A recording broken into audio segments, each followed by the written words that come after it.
कबाब आहो में भी ना पाया मजाज दिल की कबाब में है नबी प्रेमे আমার কলিজা ফুটতে ফুটতে এমন কাবাব হয়েছে হরিণের কাবাবের মধ্যে আমি এখন সে স্বাদ পাই না তাই তো আমরা সুন্নিরা নবী নবী নবী করি আমি চ্যালেঞ্জ দিয়ে বলে গেলাম পানি ছাড়া যেমন মাছ বাঁচতে পারে না তেমন ভাবে নবী ছাড়া ঈমানদারের ঈমান বাঁচতে পারে না। বর্তমান সময়ে এমনও কিছু দেখতে পাচ্ছি যারা সেই সরকারে আলা হযরতের মিশন থেকে আলাদা করে মোটিভেশনাল স্পিকার নামে এই দেশে সুন্নিয়তকে দলে দলে বিভক্ত করার আরেকটি ষড়যন্ত্র শুরু হয়েছে। তবে আমি অনুরোধ জানাবো এই দেশে এখন আমাদের আকাবেরগণ আছে, আল্লামা নূরী শাহ হুজুর আছে, সমস্ত মুরব্বী আছে। আল্লাহর ওয়াস্তে কদমে হাত রেখে বলবো লক্ষ লক্ষ যুবকদেরকে আর মিসগাইড করার দরকার নাই। ভুল থাকলে পাশে এসে বলুন আপনার ভুল আছে, আর যদি নাই থাকে নিজের ভুল স্বীকার করে সুন্নিয়তকে প্রতিষ্ঠা করার চেষ্টা চালাও। मेरे करीम से गरे कतरा किसी ने मांगा मेरे करीम से घरे कतरा किसी ने मांगा दरिया बहा दिए दरिया बहा दिए दुर्गे बहा दिए हैं उनकी महकिन दिल के गुलछे खिला दिए हैं। बोलो ना सुबहानाल्लाह। এভাবে বলতে গেলে শেষ হবে না। এক কথাই আলা হযরতের কালাম হয় কোরআনের সাথে মিল, না হয় হাদিসের রাসূলের সাথে মিল।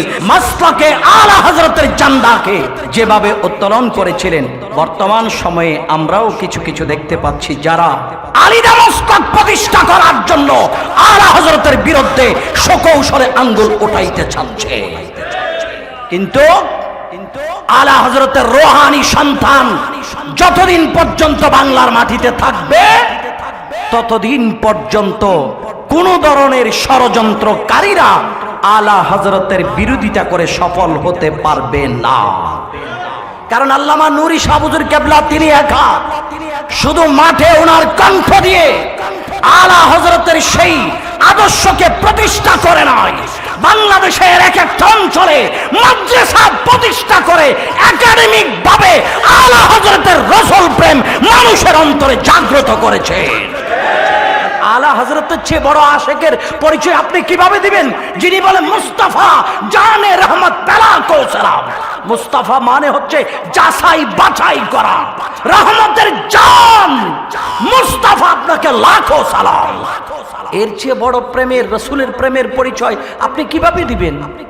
তো আমরা এখন বর্তমান সময়ে এমনও কিছু দেখতে পাচ্ছি যারা সেই সরকারে আলা হযরতের মিশন থেকে আলাদা করে মোটিভেশনাল স্পিকার নামে এই দেশে সুন্নিয়তকে দলে দলে বিভক্ত করার আরেকটি ষড়যন্ত্র শুরু হয়েছে। তবে আমি অনুরোধ জানাবো এই দেশে এখন আমাদের আকাবেরগণ আছে, আল্লামা নূরী শাহ হুজুর আছে, সমস্ত মুরব্বী আছে। আল্লাহর ওয়াস্তে কদমে হাত রেখে বলবো লক্ষ লক্ষ যুবকদেরকে আর মিসগাইড করার দরকার নাই। ভুল থাকলে পাশে এসে বলুন আপনার ভুল আছে, আর যদি নাই থাকে নিজের ভুল স্বীকার করে সুন্নিয়তকে প্রতিষ্ঠা করার চেষ্টা চালাও। আল্লাহ আমাদের সবাইকে ময়দানে থাকার তৌফিক দান করুক, আমিন। আলা হযরত আজিমুল বরকত শাহ আহমদ রাজা খান ফাজল বেল্লভী রহমতুল্লাহ আলাইহি, উনি তো এমন একটি জগৎ, ওনার এত জ্ঞান যেভাবে আমার আল্লাহ বলেছেন আল্লাহু ইয়াখতাসু বিরহমাতিহি মান ইয়াশা, উনাকে তো আল্লাহ বেছে নিয়েছেন। আল্লাহ এমন ভাবে বেছে নিয়েছেন উনার পুরা জিন্দেগি একদম ছোট থেকেই, উনার ছোট বয়স থেকেই কলম চলেছেন রাসূল করিম সাল্লাল্লাহু আলাইহি ওয়াসাল্লাম হুব্বে মুস্তাফার উপর। একটু বড় আওয়াজে বলি সুবহানাল্লাহ। উনার প্রত্যেকটা কলম নবীর মুহাব্বতের মধ্যে। আমরা যে কালামগুলা আলা হযরতের কালাম যেগুলা পড়ি, উনি উনার সেই কালামের মধ্যে হয়তো কোরআনুল কারীমের সাথে মিল রয়েছেন, না হয় হাদিসে রসুলের সাথে মিল রয়েছে। ওনার যে কালামগুলা সেগুলার মধ্যেই হাদিসে রসুলের সাথেই মিল রয়েছেন, নত কোরআনুল করিমের সাথেই মিল রয়েছেন। যেভাবে আমার আল্লাহ নবীজির শানে ইন্নাকা লাআলা খুলুকিন আযীম বলেছেন, আর আলা হযরত আজিমুল বরকত শাহ আহমদ রাজা খান ফাজল বেল্লভী রহমতুল্লাহ আলাইহি উনি বলতেছেন, তেরে খুলক কো আকিনে عظیم کہا تیرے خلقوں کو عقل جمیل کیا، تیرے خلقوں کو عقل نے عظیم کہا، تیرے خلقوں کو عقل جمیل کیا، کوئی تجھ سا ہوا ہے نہ ہوگا شاہ، تیرے شعروں کلام و بقا کی قسم ہے، کلام الہی میں شمس ضحا، বলুন না সুবহানাল্লাহ। পাশাপাশি আমার নবী বলছেন ইন্নামা আনা কাসিমুন আল্লাহু ইউতি, আর আলা হযরত বলছেন রব হে মুতি, ये है कासिम रब है मुती, ये है कासिम रिज़्क़ सिका है खिलाते, ये हैं सच्ची बातें सिखाते, ये हैं। আল্লাহ বলছেন ইন্না আ'তাইনাকাল কাউসার, আলা হযরত লিখছেন ইন্না আ'তাইনাকাল কাউসার, ইন্না আ'তাইনাকাল কাউসার, सारे कसरते पाते, ये हैं सच्ची बातें सिखाते, ये हैं सीधी राह दिखाते, ये हैं, बोलो ना सुभान अल्लाह।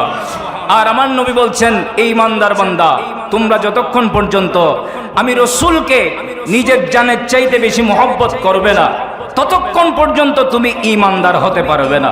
আলা হযরত বলছেন আর রূহু ফিদাকা ফাজদ আরকা, এক শোলা দিগরি বরজানে ইসিকা, এক শোলা দিগরি বরজানে ইসিকা, मोरा तने मन धन सब फूक दिया, मोरा तने मन धन सब फूक दिया, ये जान भी प्यारी जला जाना, बोलो ना सुभान अल्लाह।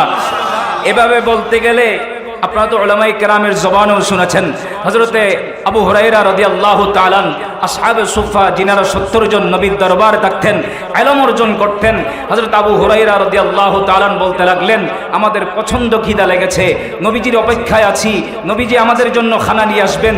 দেখছি নবী এক পেয়ালা আমাদের জন্য দুধ নিয়ে আসলেন।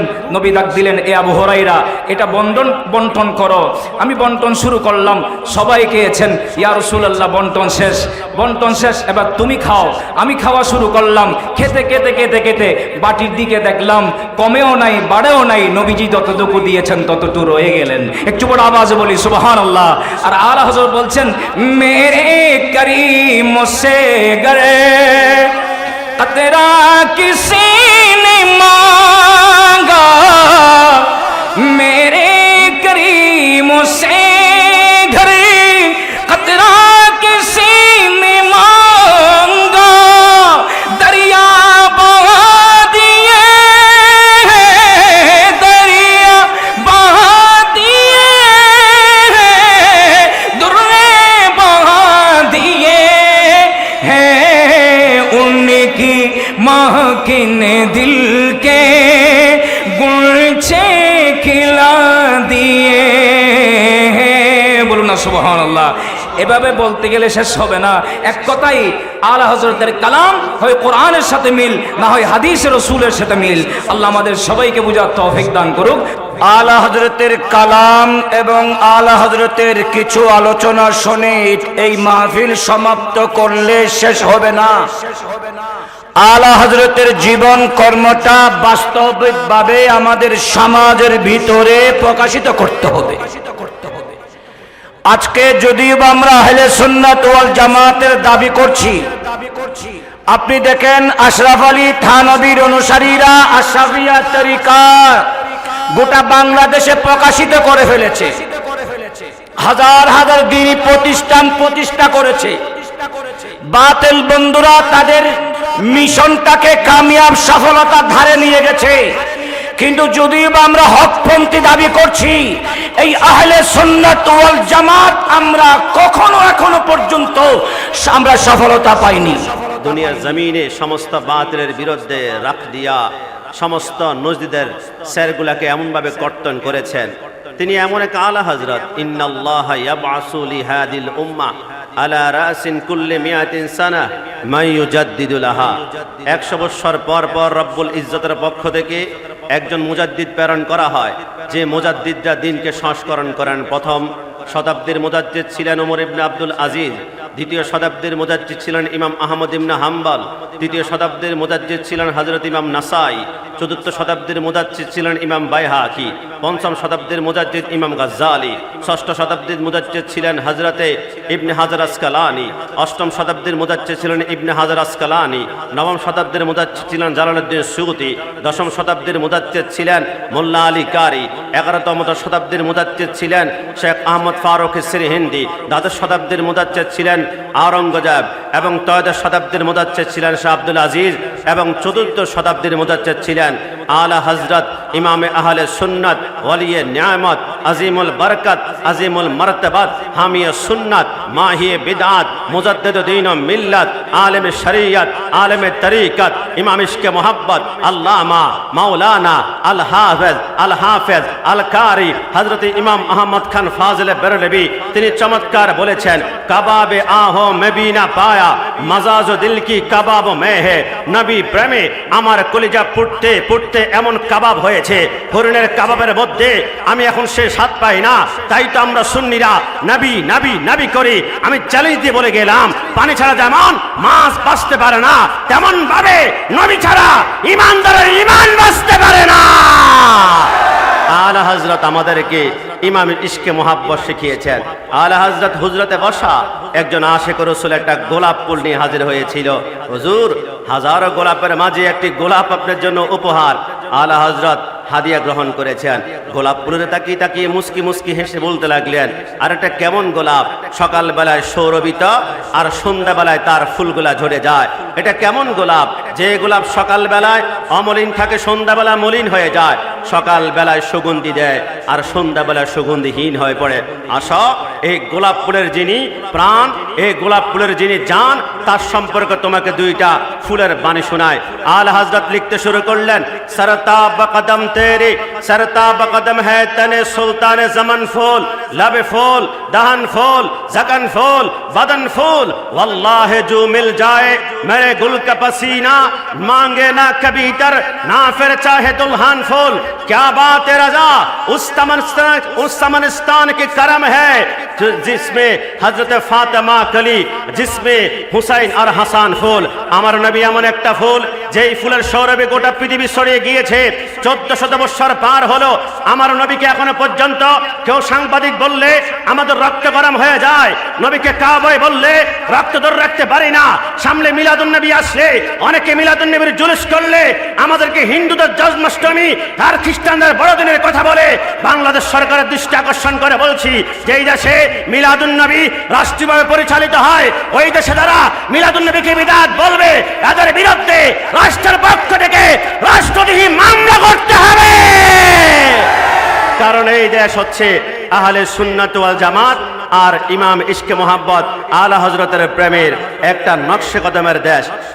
আমি সর্বশেষ এতটুকুই বলবো, আমার ওস্তাদদেরকে সামনে নিয়ে বক্তব্য দেওয়ার জন্য না, শুধু কেবল একটু আমরা সোহবত নেসবত দেওয়ার জন্য।